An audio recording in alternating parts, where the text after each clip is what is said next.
예레미야 52장. 시드기야가 왕이 됐을 때 21세였습니다. 그가 예루살렘에서 11년 동안 통치했습니다.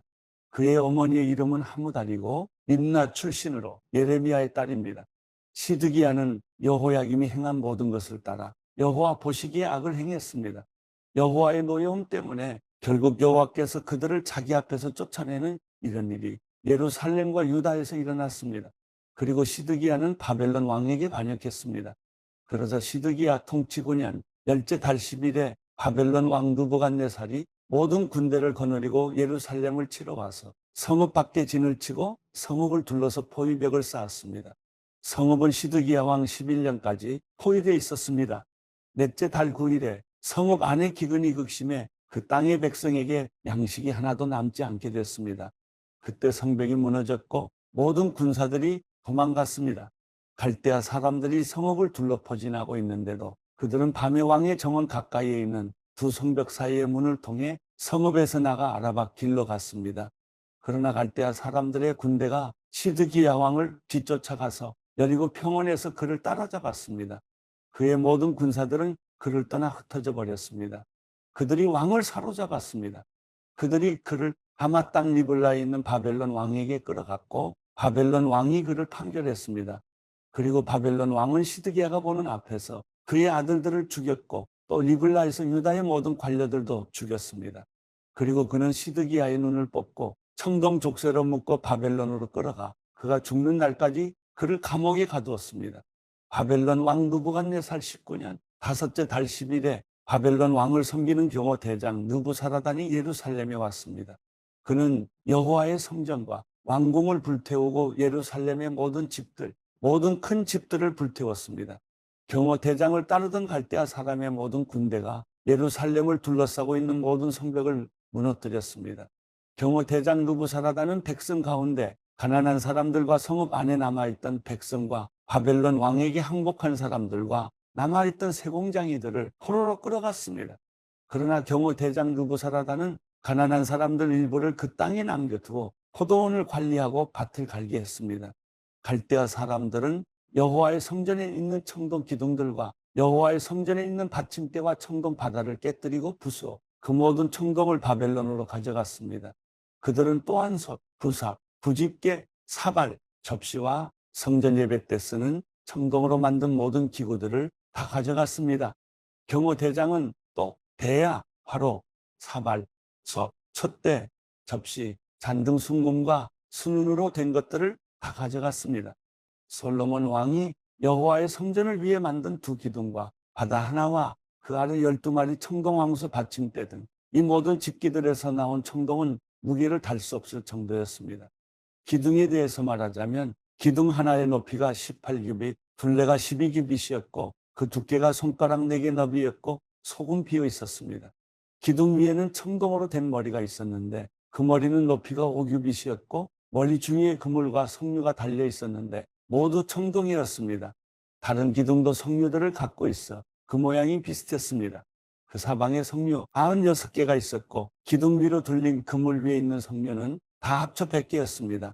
경호 대장이 대제사장 스라야와 부제사장 스바냐와 3명의 문지기들을 붙잡았습니다.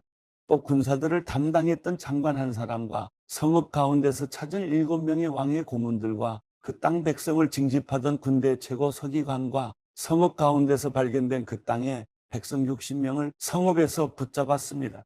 경호 대장 느부사라단이 그들을 잡아 리블라에 있는 바벨론 왕에게 끌고 갔습니다. 그 후에 바벨론 왕이 하마 땅 리블라에서 그들을 쳐 죽였습니다. 이렇게 유다가 자기 땅에서 떠나 포로로 잡혀가게 됐습니다.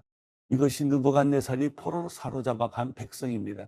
느부갓네살 7년에 유다 사람 3023명, 느부갓네살 18년에 예루살렘에서 사로잡아 옮긴 사람 832명, 느부갓네살 23년에 경호 대장 느부사라단이 포로를 끌고 간 유다 사람 745명, 모두 합해 4600명이었습니다. 유다 왕 여호야긴이 포로가 된 지 37년째 되던 해 바벨론 왕 에윌므로닥이 왕으로 즉위한 해 12째 달 25일에 에윌므로닥 왕이 유다 왕 여호야긴의 머리를 들게 하고 감옥에서 꺼내 주었습니다. 에윌므로닥 왕은 그에게 친절하게 말하고 바벨론에 자기와 함께 있는 다른 왕들보다 더 높은 자리를 내주었습니다. 그리하여 여호야긴은 죄수복을 벗고 그의 남은 평생을 계속해서 바벨론 왕 앞에서 식사하게 됐습니다. 그의 쓰는 몫은 바벨론 왕이 날마다 그에게 필요한 몫을 죽는 날까지 그의 남은 평생 동안 공급해 주었습니다. 누가복음 19장. 예수께서 여리고에 들어가 거리를 지나가고 계셨는데 여리고에는 삭개오라는 사람이 있었습니다. 그는 세리장이고 부자였습니다. 삭개오는 예수께서 어떤 분인지 보려고 했으나 많은 사람들 때문에 볼 수가 없었습니다. 그는 키가 작았기 때문입니다. 그는 예수를 잘 보기 위해 먼저 달려가 뽕나무 위로 올라갔습니다. 예수께서 그 길로 지나가실 것이기 때문이었습니다. 예수께서 그곳에 이르셨을 때 위로 올려다보며 삭개오에게 말씀하셨습니다. 삭개오야, 어서 내려오너라. 내가 오늘 내 집에서 묵어야겠다. 삭개오는 얼른 내려와 기뻐하면서 예수를 맞이했습니다. 그런데 사람들은 이 광경을 보고 모두 수군거렸습니다. 그가 죄인의 집에 묵으려고 들어갔다. 삭개오는 서서 주께 말했습니다. 주여, 보십시오. 제 소유물의 반을 떼어 가난한 사람들에게 주겠습니다. 누군가를 속여 얻은 것이 있다면 네 배로 갚겠습니다. 예수께서 삭개오에게 말씀하셨습니다. 오늘 구원이 이 집에 이르렀다. 이 사람도 아브라함의 자손이다. 인자는 잃어버린 사람을 찾아 구원하러 왔다. 그들이 이 말씀을 듣고 있을 때 예수께서 연이어 비유를 들려주셨습니다. 예수께서 예루살렘에 가까이 이르셨고 또 사람들이 하나님 나라가 당장이라도 나타날 것이라고 생각했기 때문입니다. 예수께서 말씀하셨습니다. 어떤 귀족이 왕위를 받아오려고 먼 나라로 떠나게 됐다. 그래서 10명의 종을 불러 신문화를 주면서 말했다. 내가 돌아올 때까지 이 돈으로 장사를 하라. 그런데 백성들은 그를 미워하게 사절을 뒤따라 보내며 우리는 이 사람이 왕이 되는 것을 원하지 않습니다라고 전하게 했다.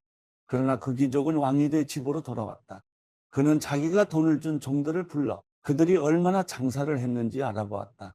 첫 번째 종이 와서 말했다. 주인님, 주인님이 주신 이 문화로 신문화를 벌었습니다. 그 주인이 대답했다. 잘했다. 내 착한 종아, 내가 작은 일에 충성했으니 10개의 마을을 다스리는 권세를 주겠다. 두 번째 종이 와서 말했다. 주인님, 주인님이 주신 이 문화로 5문화를 벌었습니다. 그 주인이 대답했다. 내게는 5개의 마을을 다스리는 권세를 주겠다. 그러자 다른 종이 와서 말했다. 주인님, 주인님이 주신 이 문화가 여기 있습니다. 제가 이것을 천에 싸서 잘 보관해 두었습니다. 주인님은 엄하신 분이라서 맡기지 않은 것을 찾아가시고 심지 않은 것을 거두어 가시기에 제가 두려웠습니다. 그 주인이 대답했다. 이 악한 종아, 내 입에서 나온 말로 내가 너를 판단하겠다. 내가 엄한 사람이어서 맡기지 않은 것을 찾아가고 심지 않은 것을 거두어 가는 줄 알고 있었느냐? 그러면 왜 내 돈을 은행에 저축하지 않았느냐? 그랬더라면 내가 돌아왔을 때 이자까지 함께 찾을 수 있지 않았겠느냐? 그러고 나서 옆에 서 있는 사람들에게 말했다. 이 일문화를 빼앗아 신문화 가진 종에게 주어라. 그들이 말했다. 하지만 주인님, 그는 벌써 신문 하나 갖고 있습니다. 그가 대답했다. 내가 너희에게 말한다. 가진 사람마다 더 많이 받을 것이고 아무것도 가지지 않은 사람은 그 있는 것마저 빼앗길 것이다. 그리고 내가 자기들의 왕이 되는 것을 원치 않은 이 원수들을 이리로 끌어다가 내 앞에서 죽여라. 예수께서 이 말씀을 마치고 예루살렘을 향해 앞장서서 올라가셨습니다. 예수께서 올리브산 근처 벳바게와 베다니에 가까이 이르셨을 때 두 제자를 보내시며 말씀하셨습니다. 반대쪽 마을로 가거라. 그 마을에 들어서면 아직 아무도 탄 적이 없는 새끼 나귀 한 마리가 매여 있을 것이다. 그것을 풀어서 끌고 오라. 누가 왜 풀어가느냐고 물으면 주께서 필요로 하신다고 하라. 보냄받은 사람들이 먼저 마을로 들어가 보니 과연 예수께서 말씀하신 대로 나귀가 있었습니다. 그들이 나귀를 풀고 있는데 나귀 주인들이 그들에게 물었습니다. 무슨 일로 새끼 나귀를 푸는 거예요? 그들이 대답했습니다. 주께서 필요로 하십니다. 그들은 예수께로 나귀를 끌고 와서 자기들의 겉옷을 던져 나귀 등에 얹고 예수께서 타시도록 했습니다. 사람들은 예수께서 가시는 길 위에 자기들의 겉옷을 깔아드렸습니다. 예수께서 올리브 산의 내리막길에 가까이 이르시자 온 무리의 제자들이 기뻐하며 자기들이 본 모든 기적에 대해 큰 소리로 하나님을 찬양하기 시작했습니다. 복되도다 주의 이름으로 오시는 왕이여. 하늘에는 평화, 지극히 높은 곳에서는 영광, 무리 중에 있던 몇몇 바리새파 사람들이 예수께 말했습니다. 선생님, 제자들을 꾸짖으십시오. 예수께서 대답하셨습니다. 내가 너희에게 말한다. 그들이 가만히 있으면 저 돌들이라도 외칠 것이다. 예루살렘에 가까이 이르신 예수께서 그 마을을 보고 눈물을 흘리시며 말씀하셨습니다. 오늘 내가 평화에 이르게 하는 일들을 알았더라면 좋았을 텐데, 그러나 내 눈에는 이것이 지금 가려져 있구나. 내 원수들이 내 주위에 토성을 쌓고 너를 에워싸고 사방에서 너를 포위하는 날이 올 것이다. 그들은 너를 짓밟고 너와 함께한 내 자식들도 짓밟을 것이다. 돌 위에 다른 돌 하나라도 남겨두지 않을 것이다. 이것은 하나님께서 너를 찾아오신 때를 내가 깨닫지 못했기 때문이다. 예수께서 성전에 들어가셔서 장사하는 사람들을 내쫓기 시작하셨습니다. 예수께서 그들에게 말씀하셨습니다. 성경에 내 집은 기도하는 집이 될 것이다라고 기록되어 있다. 그런데 너희가 이곳을 강도들의 소굴로 만들었구나. 예수께서는 날마다 성전에서 가르치셨습니다. 그리고 대제사장들과 율법학자들과 백성의 지도자들은 예수를 죽이려 했습니다. 그러나 어떻게 할 방도가 없었습니다. 모든 백성들이 예수의 말씀을 열심히 듣고 있었기 때문입니다.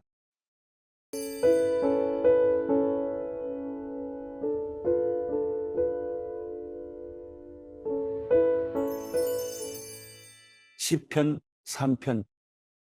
여호와여, 내게는 적들이 어찌 이리 많습니까? 나를 거스르고 맞서는 사람이 많습니다. 많은 사람들이 나를 두고 그는 하나님께 구원을 얻지 못한다라고 말합니다. 그러나 여호와여, 주는 내 방패이시며 내 영광이시며 내 머리를 드시는 분이시니 내가 여호와께 큰 소리로 부르짖을 때 주의 거룩한 산에서 내게 반드시 응답해 주십니다. 내가 누워 잠들었다 깨어나는 것은 여호와께서 나를 붙드시는 것이니 수많은 사람들이 나를 거슬러 둘러싼다 해도 내가 두려워하지 않겠습니다. 여호와여, 일어나소서. 내 하나님이여, 나를 건지소서. 주께서 내 모든 원수들의 턱을 치시고 악인들의 일을 부숴주소서. 구원이 여호와께 있사오니 주의 백성에게 복을 내리소서.